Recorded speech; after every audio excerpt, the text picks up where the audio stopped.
There are no more undefeated teams in the NFL this year. Both the 49ers and the Eagles were upset last week, which means 72 Dolphins can now nap, I guess? I mean, they're old. Hello, everybody. Thanks for joining us. Welcome to Shut Up Football. I'm Jeff Stoltzfus. That's Kevin. Just a quick recap of some news. Aaron Rodgers challenged Travis Kelce to debate the efficacy of vaccines, which I assume was a joke. That would be a huge waste of time. And I know Aaron's not really doing anything right now, but trust me, Travis is busy. It was revealed that Pat McAfee is paying Rodgers to be on his show, possibly 7 figures, but is that news? Did anyone actually think otherwise? And Steve Smith called Jerry Jeudy a jag, which he then apologized for, and then did it again. And now, the roast.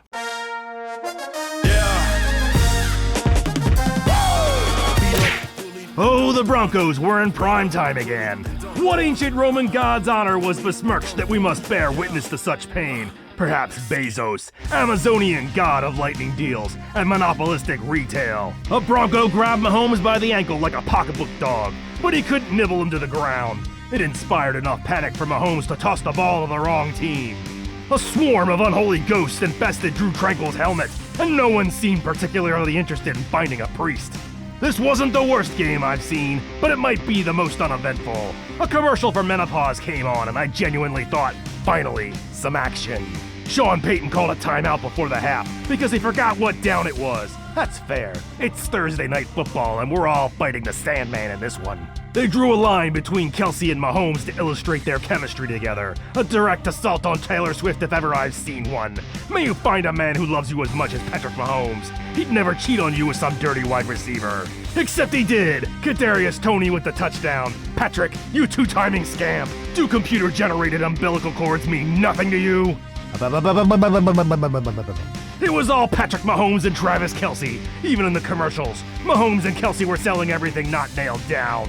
Not to be outdone, Russell Wilson was selling antidepressant diuretics by the handful.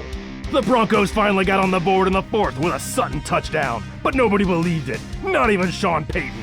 No way. Not my team. He had to be convinced to challenge it, and it was overturned. I can't possibly fathom what gave them the confidence to go for 2, but they did. The Chiefs faked a field goal for no reason and failed to convert. No, sir! Your unnecessary subterfuge will not be rewarded. The Broncos will be the only counterfeit offense on the field tonight. Sean Payton's play sheet made an appearance, and we learned a lot from it.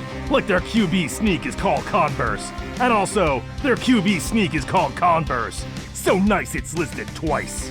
I applaud Sean Payton for the self-awareness to call one of his plays shitty. One play was just called Google, or maybe Payton was just citing his sources.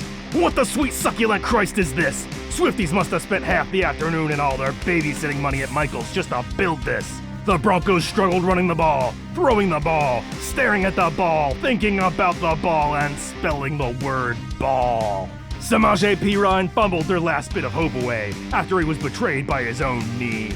The Chiefs won their 16th game in a row against the Broncos, meaning they're one drunk schedule maker away from the perfect season. Buddy, if you like legs, this is the game for you. Field goal!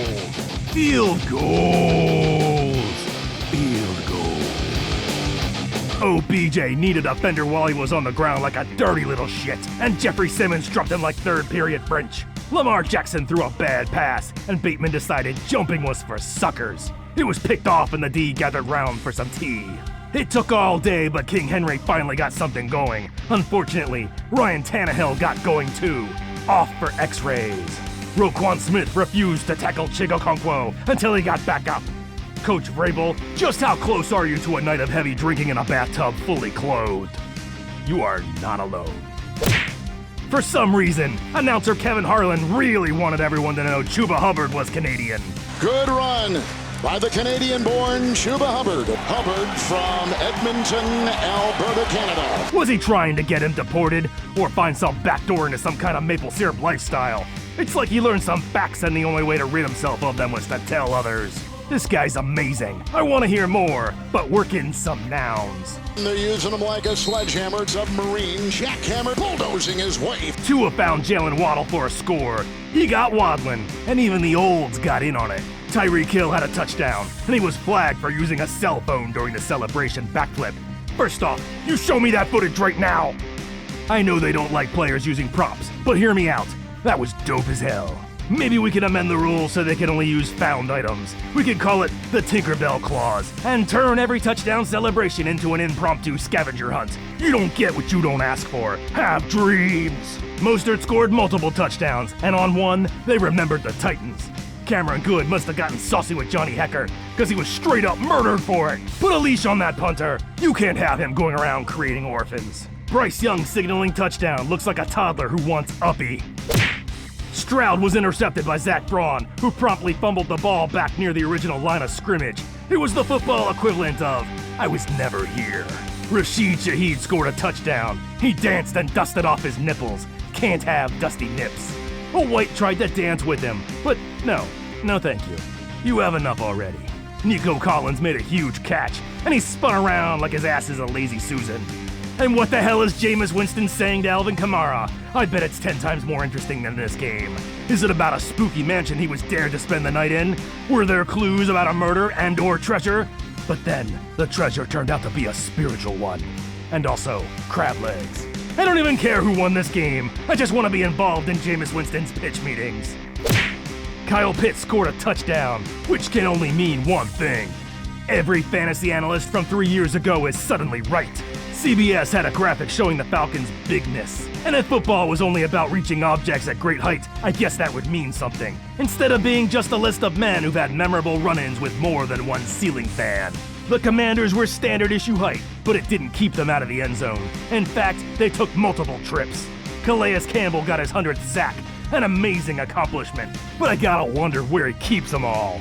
The Falcons showed some love to Matt Ryan, and he showed them his stinky pits. Ritter threw an interception, and they sat him next to the trash can. Enough of this game! Let's see these goddamn mustaches! Oh yeah, that's the stuff.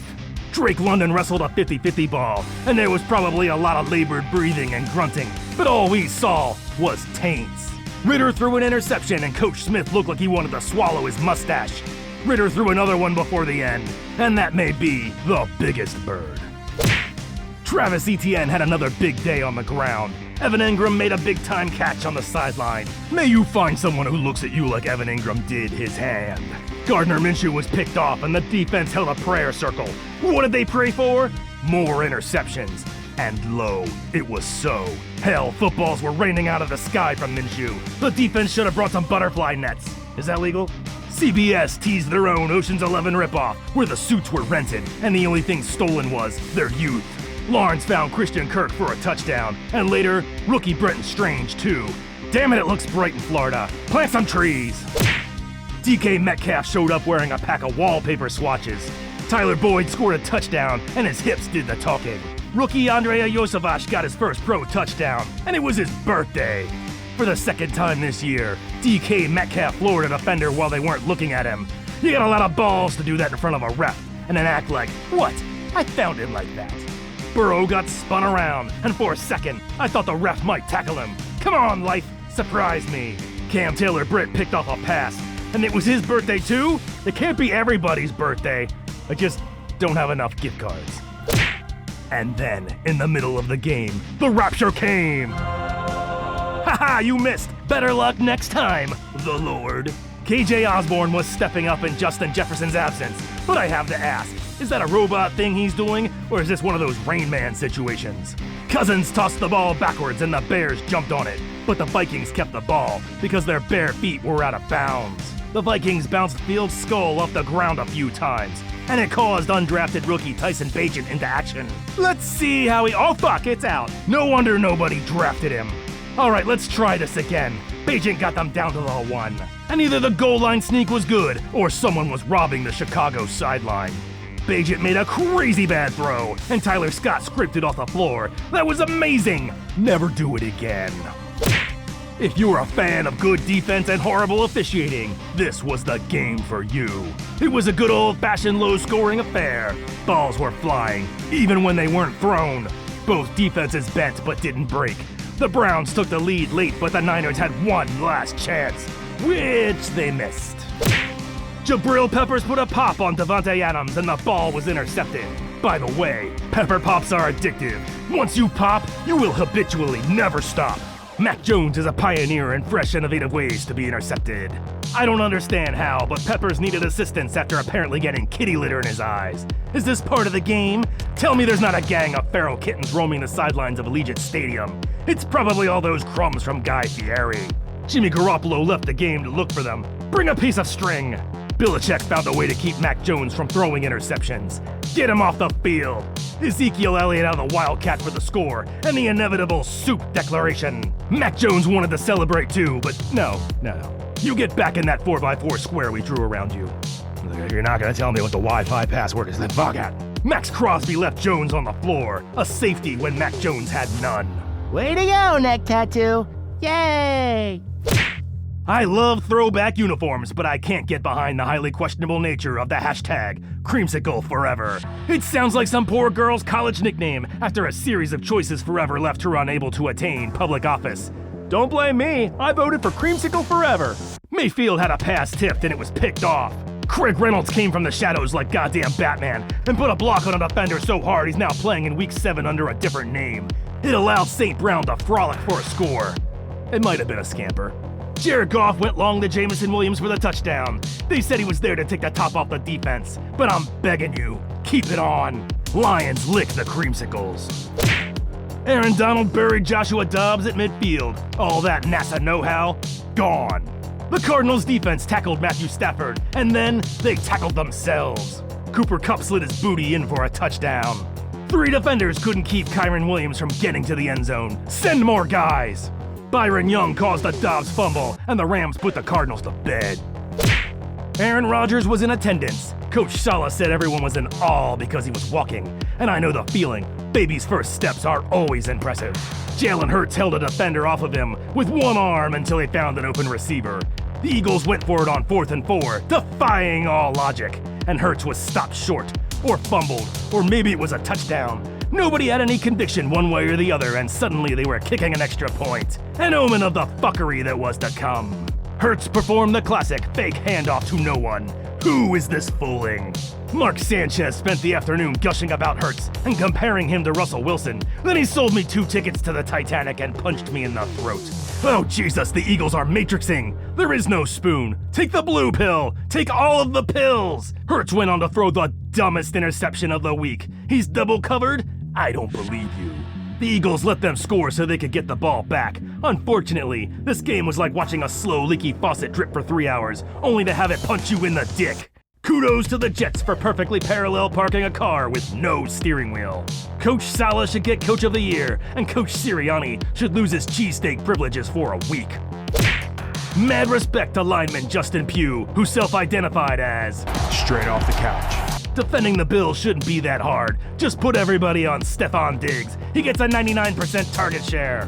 Which just makes sense when you see what Hingle McCrinkleberry does with the ball. Josh Allen was forced to the medical tent. More people entered, but no one came out.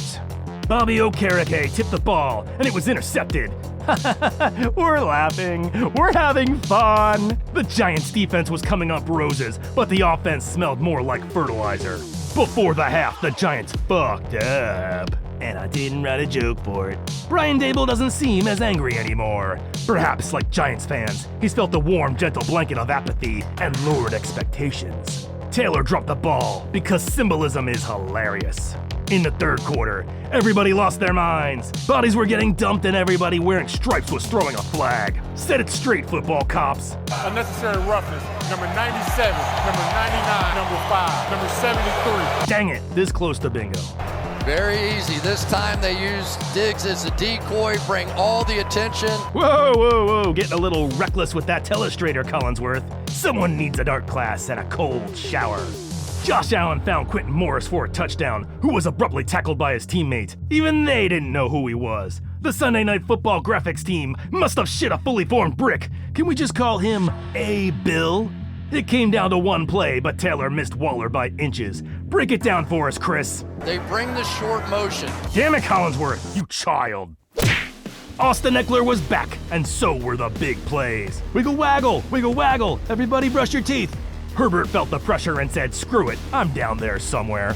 He caught his own pass and picked up the first. O.C. Kellen Moore was every Chargers fan as he watched the Chargers offense. Wait, aren't you in charge of that? Dak felt the defense pinching, and he dumped it off to Tony Pollard, who ran for almost all the yards. The broadcast found a fan who seemed heavily invested in the game, perhaps to a financial degree. Falling backwards, Dak launched one to Brandon Cooks in the end zone for a score. Jerry likes paper. Nom nom nom. A ref was nearly ripped in two by the Cowboys. On the next play, he ran backwards with the focused determination of a serial killer who enjoys cardio. Just run this backwards and tell me you don't feel the urge to flee. If I saw that in the streets, I'd burn a trail of brown from here to the closest cop shop. I need a strong set of doors and a clean pair of drawers. Herbert tossed the game away, but the worst was still to come. The Cowboys forced everyone to watch their new jazzercise routine. Ready? 1, 2, 3, 4. Stand back up and reach for more. 6, 9, 8, 10. Straighten up and reach again. From your boots to your glutes, fellas. You gotta look good in prime time. I don't know what was worse, the fact that it lasted for 32 minutes, or that the Chargers eventually joined in. And now it's time for the soft pretzel of the week. Yummy. This week, the pretzel goes to Tyreek Hill. I say a lot of live stuff on this show, but it's all in fun. I genuinely cheer for people to be nice and to do good. So it was nice to see the cheetah gift a ball to a fan who temporarily intercepted the game ball intended for his mom. Hill didn't have to give that man anything, but he made his day and gave him a lasting fan memory that probably smells like a blowhole. Kudos, Hill. You've earned the soft pretzel of the week. And that's our show. Thank you so much for watching Shut Up Football. Please leave your comments below, like, subscribe, click the bell, say hi to your mom for me, and we'll catch you next week. Peace! Check the mic and make sure it sound right, boys.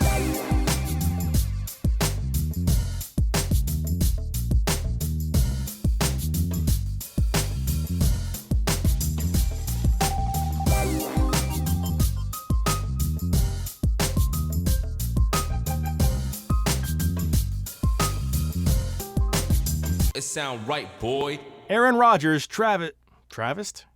Did he Travis somebody? Jerry likes paper. You gotta look good in prime time.